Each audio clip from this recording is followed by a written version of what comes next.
Un des problèmes les plus préoccupants à Paris, celui de la circulation. Pour circuler, il faut effectivement pouvoir rouler, il faut aussi pouvoir s'arrêter, il faut pouvoir avoir des parkings.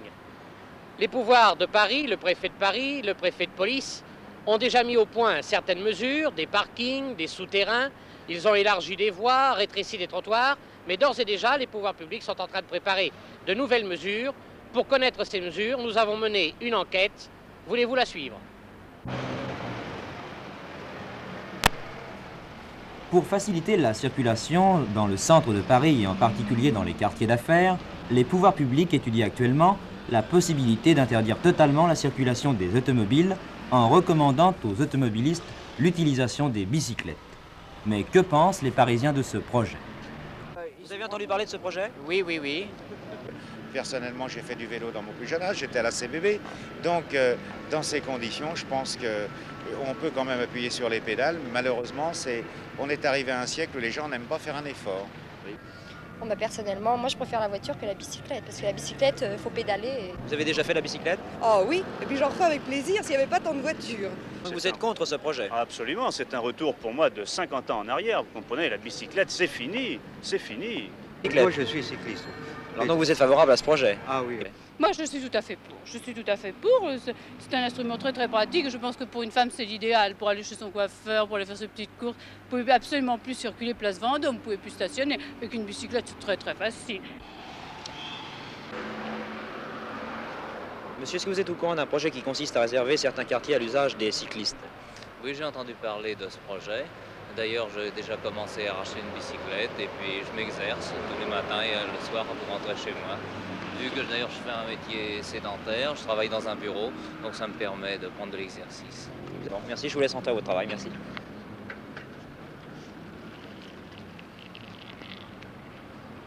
Pardon, je suis très surpris. Et que pensez-vous de ce projet?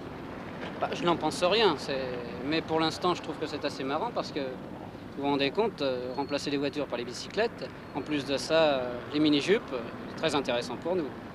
Alors si on vous demande justement d'utiliser prochainement la bicyclette, qu'est-ce que vous ferez? Je le ferai. C'est très agréable. Et puis quand vous portez, je vois, une mini-jupe, est-ce que ce sera pas gênant pour vous? Non, parce que c'est une jupe culotte. Ah, j'achèterai une bicyclette. Je ne suis pas contre. Moi je trouve que ce serait excellent parce que nous allons avoir 3 millions de véhicules dans peu d'années et évidemment ça résoudrait les problèmes de circulation. Ça serait pas mal, vous savez, pour nous, ça nous arrangerait bien, ça arrangerait avec tout le monde, je crois. Ça décongestionnerait un peu la circulation. Hein.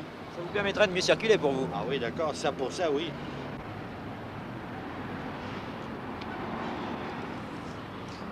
Pierre Roubaud, je crois que vous avez été séduit par ce projet finalement. Ah, tout à fait séduit.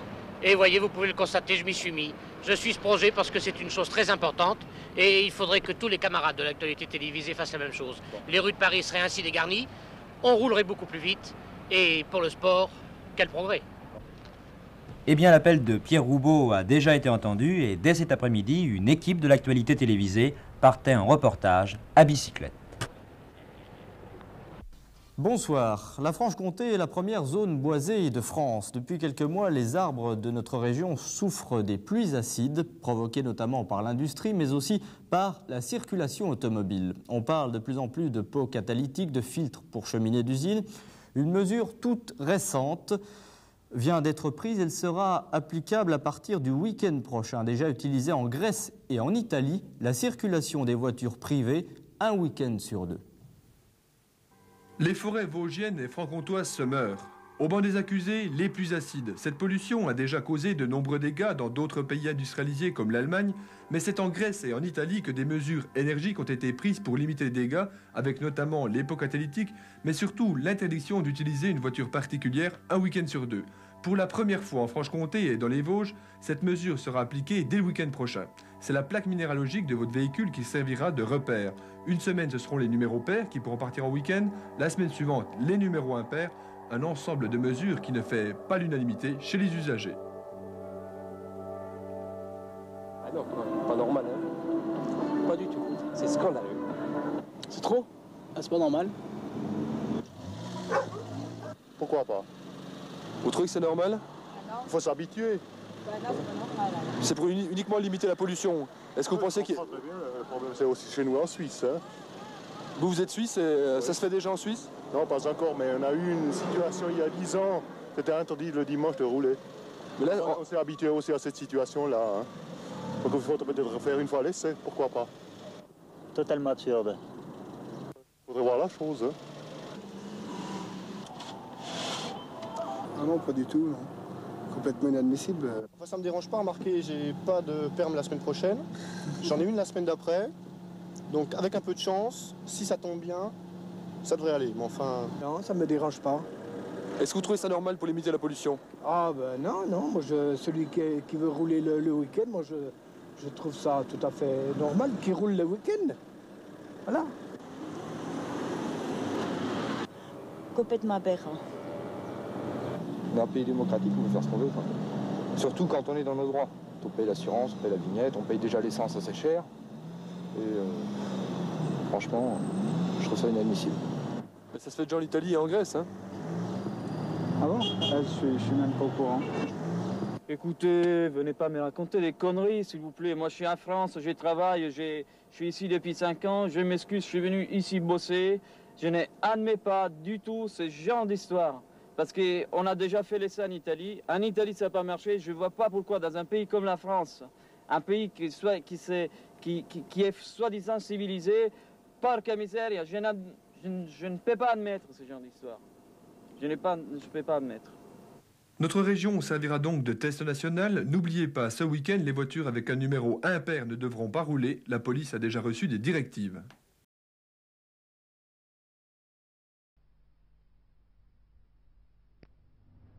Ce geste, fumer une cigarette, vous ne pourrez plus le faire en toute liberté. Monsieur Jean Conrad, le Ralph Nader français, explique la décision que vient de prendre le ministère de la Santé publique. Mon ministre, après consultation naturellement avec le gouvernement et avec le ministre de l'Environnement, a décidé la suppression de la licence que constituait la possibilité de fumer dans les lieux publics. Désormais, tous les Français devront s'y conformer. Qu'entendez-vous par les lieux publics? L'expression elle-même est assez claire, n'est-ce pas? Tous les lieux où d'autres personnes se trouvent en même temps que vous, où vous seul fumez, où d'autres personnes peuvent ne pas, comment dirais-je, tolérer la fumée, et a fortiori ne pas subir la pollution que vous leur infligez. Croyez-vous que cette mesure sera facile à faire appliquer? Certainement pas. Chacun sait que le français est très individualiste, qu'il croit beaucoup à ses droits et peu à ses devoirs, mais nous pensons que la pollution a atteint un tel degré, n'est-ce pas, que tous les Français comprendront que leur intérêt se trouve dans l'obéissance au conseil éclairé du gouvernement. On estime que 60% des Français sont fumeurs, petits ou gros. Or, une étude du Royal College de Londres montre qu'à 35 ans, un gros fumeur, environ 2 paquets de cigarettes par jour, a 4 fois plus de chances de mourir dans les 10 ans à venir qu'un non-fumeur. Ce fumeur, trop souvent, il empoisonne le non-fumeur. Il n'aura plus le droit de le faire. Interdiction de fumer dans tous les lieux où se tiennent des réunions professionnelles de plus de 4 personnes. Par exemple, la conférence de rédaction de 24 heures sur la 2. Interdiction de fumer dans les ascenseurs d'immeubles, privés ou publics. Interdiction de fumer dans les halls de gare, dans les couloirs du métro, dans les expositions. Interdiction de fumer dans les magasins, chez tous les commerçants, dans les cafés, aussi bien aux terrasses qu'à l'intérieur. Interdiction de fumer dans les jardins publics. Et puis et surtout dans la rue, ce qui provoque quelques réactions. Monsieur, qu'est-ce que vous pensez de cette interdiction de fumer dans les lieux publics? Moi, je trouve que c'est normal. D'abord, je ne suis pas fumeur, mais ça me gêne énormément quand j'ai quelqu'un à côté de moi, la porte s'ouvre ou la fenêtre, j'ai tout le temps la fumée dans les yeux, comme par hasard. Ça, c'est une très bonne chose. J'ai appris ça ce matin et c'est très bien. Et c'est une atteinte directe à la liberté individuelle et je suis absolument contre. J'ai envie de fumer, je fume. J'ai bien le droit de fumer. Oui, mais vous ne pensez pas que ça peut gêner les gens dans la rue? Dans la rue, il y a bien d'autres fumées, regardez les voitures, tout. Là. Pourquoi on ne fumerait pas? Ce matin, oui, c'est la radio, j'ai entendu parler de ça. Effectivement, c'est une bonne chose, car nous, dans nos magasins, moi j'ai une petite boutique, c'est vraiment intenable. cigarette dans les cafés. Oui. Et pourquoi? Pour ne pas gêner les autres consommateurs, ceux qui n'aiment pas la fumée de cigarette. Ceux qui sont gênés s'en vont. Bien, je trouve que c'est une bonne chose. Pourquoi? Parce que les hommes, en général, ne sont pas très galants et ils nous envoient des bouffées de fumée dans les yeux, ils jettent leurs cigarettes partout, c'est très déplaisant. Ne fumera-t-on plus? Ce n'est pas l'avis de la Régie française des tabacs. La production de la Régie française des tabacs ne sera pas affectée par cette nouvelle loi. Car il est évident qu'on ne pourra pas empêcher les vrais fumeurs de fumer une cigarette dans la rue.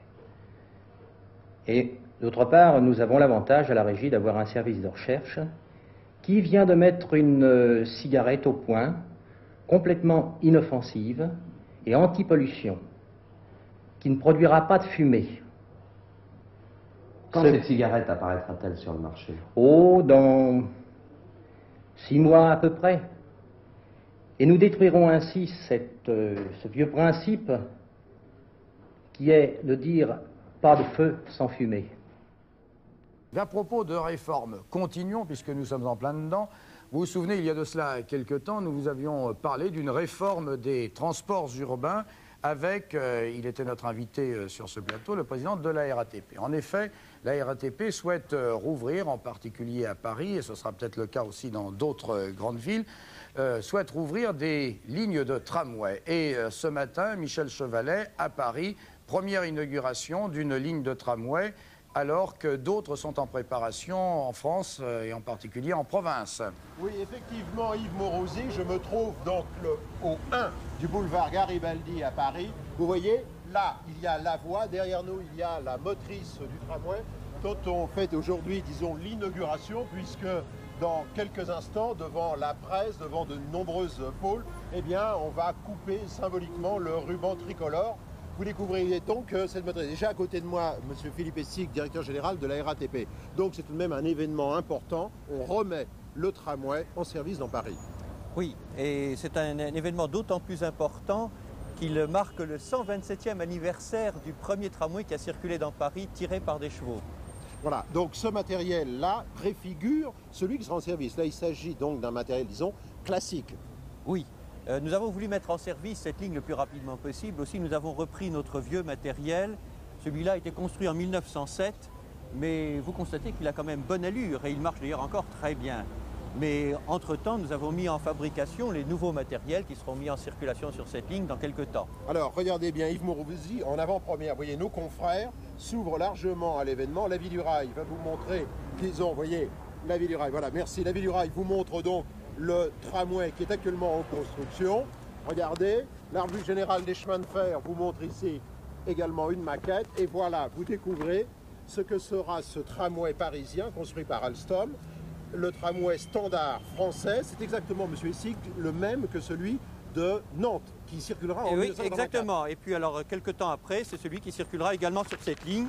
C'est pas commode. Voilà. Et regardez, il est actuellement en construction à La Rochelle, chez Alstom, là où on construit les voitures Corail et les rames du TGV. Voilà donc ce que sera le tramway français qui circulera donc en France à Nantes, peut-être bientôt à Grenoble, Strasbourg, Toulouse et ici sur cette ligne. Bon, j'ai à côté de moi, on va revenir donc sur la politique de la RATP. C'est vous qui allez, dès que le ruban va être coupé en direct, c'est vous qui allez conduire ce premier tramway.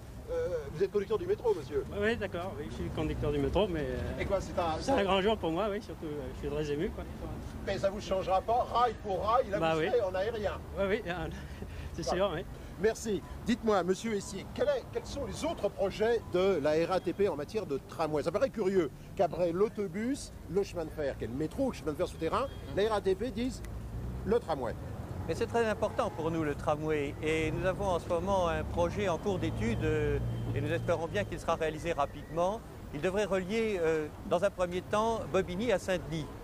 Mais nous espérons que ce ne sera que la première partie d'un projet plus vaste, puisqu'il pourrait être prolongé à l'ouest jusque vers Nanterre-la-Défense, au sud et à l'est, vers Fontenay, Choisy et la Croix-de-Berny. Ce sera une ligne qui pourra être en correspondance avec toutes les lignes de métro et qui assurera un effet très structurant sur le développement des départements limitrophes. Disons d'un mot pour nos amis de province qu'il s'agit de faire une ligne circulaire autour de Paris en tramway et non pas en autobus. Problème de quoi? D'économie d'énergie? Économie d'énergie, qualité de la vie, moins de bruit et surtout capacité de transport, qualité de l'exploitation. Alors, un petit coup de sonnette, on va partir maintenant en direct devant nos caméras. Vous allez couper un petit coup de sonnette là-haut, voilà, comme au bon vieux temps. Là-bas, elle est dans le coin, on y va. Allez-y, tirez, qu'on l'entende fort. Voilà, voilà, elle marche. Monsieur Philippe Essig, la marraine, Marie-Hélène, vous coupez le ruban. Coupez le ruban, voilà. Et sous les applaudissements de nos amis, voilà Yves Montrougy, à vous les studios. Merci Michel Chevalet pour nous avoir fait vivre l'inauguration de ce nouveau tramway parisien et de nous avoir donné des détails sur les plans concernant l'organisation des transports dans la région parisienne avec le directeur général de la RATP. La Haute-Normandie vient d'être choisie par les télécoms comme région pilote pour essayer un nouveau système de radiotéléphone. Marché très concurrentiel où les appareils japonais se taillent actuellement la part du lion. Après une étude très précise sur le développement potentiel de ce marché, les télécoms proposent aujourd'hui à quelques 30 000 privilégiés aux Normands un radio-téléphone très bon marché que José Alcala a expérimenté pour nous. Posséder un téléphone dans sa voiture de type portable comme celui-ci est un investissement coûteux, 20 à 25 000 francs l'appareil. De plus, la communication est facturée 5 francs l'unité. Dès le mois de juin prochain, les Japonais vont investir le marché européen en important des combinés téléphoniques pour voiture au prix de 900 francs. C'est pour contrer cette invasion que les télécommunications vont proposer aux usagers un système imparable à la portée de toutes les bourses. Voici l'appareil proposé par les télécommunications. C'est un répartiteur de fréquences. Son prix, 250 francs. Il est relié à l'autoradio sur la bande FM. De l'autre côté, la prise de raccordement. N'importe quel combiné comme celui-ci fait l'affaire. L'antenne radio transmet la fréquence jusqu'au relais hertzien des télécoms de Ménil-Lénard, lequel renvoie la communication aux centrales téléphoniques qui jouent son rôle normalement. Une seule petite restriction, les télécommunications ne pourront attribuer que 20 000 prises en Seine-Maritime et 10 000 dans le département de l'Eure. Alors vous savez ce qu'il vous reste à faire, car il n'y en aura pas pour tout le monde. Bonsoir. Cela faisait plus de 10 ans que le Tarn attendait son autoroute. Eh bien, c'est aujourd'hui chose acquise entre Albi et Toulouse, ceci grâce aux bénéfices dégagés au cours des opérations de privatisation. Un investissement qui va s'élever à 5 milliards de francs. De quoi, on l'imagine, désenclaver tout un département. Le reportage de Dominique Deluse et de Marc Desméteron. À partir de 1991, fini le calvaire des automobilistes qui empruntent la route Albi-Toulouse. Ils auront leur autoroute. Une opération coûteuse rendue possible grâce au succès des privatisations. Jacques Chirac l'a dit, la Société des autoroutes de France allait être dotée de 2 milliards de francs. Ça donne la possibilité à M. Béhénuri de faire immédiatement 5 milliards d'investissements de plus. Ça fait combien de kilomètres 5 milliards d'investissements, ça fait 200 kilomètres, 200 à 220 kilomètres. On va les mettre immédiats. On va les mettre où? Le ministre, nous avons un ministre de l'équipement dont il est de la responsabilité de nous dire où il faudra les mettre, n'est-ce pas? Eh bien aujourd'hui les choix sont faits et d'ailleurs les travaux ont commencé, l'axe Albi-Toulouse va bénéficier de ces 200 km d'autoroute. Mais voilà, comme la distance entre ces deux villes ne dépasse pas les 100 km, la direction de l'équipement était confrontée à un douloureux dilemme. Il y avait deux possibilités. Une autoroute à double épaisseur, particulièrement solide, pour éviter les réfections trop fréquentes sur les autoroutes françaises. Et puis l'autre possibilité que nous avons retenue, deux autoroutes en parallèle pour faire face au trafic de l'an 2000. Quelques petits problèmes techniques, les expropriations, les échangeurs. Il n'y a pas de précédent en Europe, mais nos techniciens sauront résoudre ce problème. Et c'est de toute façon l'hypothèse que nous avons retenue. Les plans définitifs de ces deux autoroutes côte à côte ont été adoptés et voilà la maquette de l'ouvrage réalisé au 250e. Bien sûr, la polémique n'a pas tardé. Les agriculteurs du Tarn, victimes d'expropriation, trouvent la pilule un peu amère. Avec une autoroute, je perds déjà la moitié de mes tels. Avec deux autoroutes, je vous dis pas, je perds tout. Vous allez faire quoi alors? Je sais pas, je vais regarder passer les voitures. Cette double autoroute devrait permettre un désenclavement 2 fois plus rapide du Tarn, mais aussi faire école. En effet, si pour l'une des deux, les dépenses quotidiennes seront financées par le péage, pour l'autre, seule la publicité alimentera les caisses. Des panneaux comme ceux-ci vont jalonner l'autoroute, certains sont même déjà installés.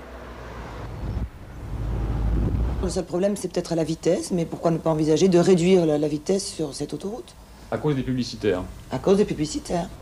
D'un côté, une autoroute rapide et payante, de l'autre, gratuite mais lente. À partir de 1991, enfin, on aura brisé le monopole de la route.